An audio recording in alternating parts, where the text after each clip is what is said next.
Pipe drivers, this video is about revenue forecasting and how to set up the automations that drive an accurate revenue forecast so that you're not relying on the intuition of salespeople to get your forecast numbers. So there's two things at play here.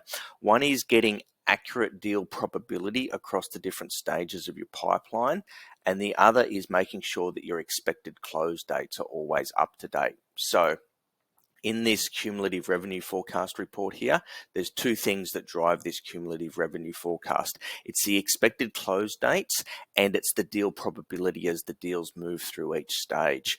And so what we're going to have a look at here is when we click in here, you can see that we have the probability set here across the different stages of the pipeline, 10, 20, 30, 40, 50, and 70%.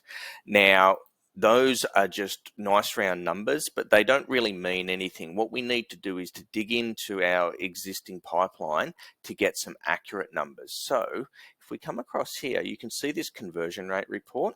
So we're converting at 21% here. What you want to be able to do is reverse engineer these numbers to populate the deal probability accurately in here, and that will then drive your revenue forecast. And so the way that you do this is you take the 21% here, and then for the first column, or the second column actually, so this will be the accurate probability for your contact made stage, you take the 21% and divide it by 71.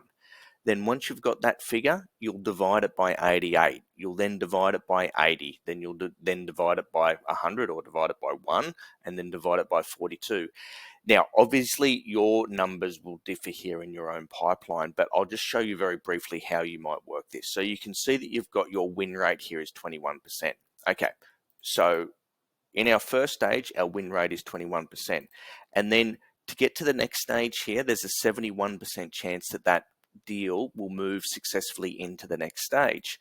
So what we're going to do here is we're going to take 21 divided by 0.71 equals, and that gives us, say we're rounding up to 30 in this instance, right? So we're rounding up to 30. Now the next one here is 88%, and so we're then going to divide that by 0.88 equals 33.6. So let's just round that up to 34.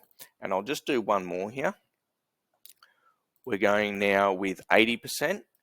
And so we divide that by 0.8 equals 42.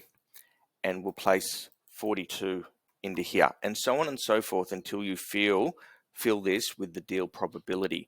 Now, the next thing that you need to do is you need to make sure that your salespeople update the expected close date, because the other key metric when it comes to the revenue forecasting, apart from the deal probability, is the expected close date. So if we go into this deal here, you can see here we have an expected close date of the 21st of March, right? Now, that's in about 10 or 11 days. So if I come across here, I'm going to go into my automations and I'm going to find that automation where we have the expected close date, and it's a reminder, right? So upcoming expected close date. You can see here, this is how to build this automation, okay? So when the deal expected close date is in 10 days, create an activity assigned to the deal owner and send the deal owner an email telling them to update this date. The reason we're doing this is that we can't actually make it a required field if it's already got data in it, okay? And so because it's already got data in it, we can't force the user to update it. All we can do is remind them of the fact that, hey, there's an upcoming expected close date. These two things combined will give you an accurate cumulative and non-cumulative revenue forecast. It's one of the most important things in properly setting up your system. Now, the final point to make here is this conversion rate report. It should drive those numbers that we saw back over here in our sales pipeline. The reason that you use that conversion rate or those conversion rate report numbers is the alternative is relying on salespeople to input their own deal probability.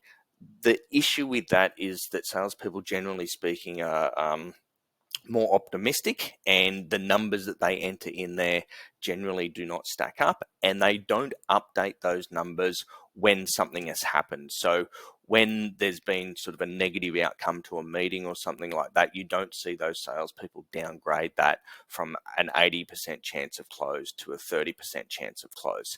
So what we do is, once you've got a statistically significant number of deals that have run through your pipeline, it's much better to rely on that data than it is to rely on the intuition of salespeople. Thanks very much for watching.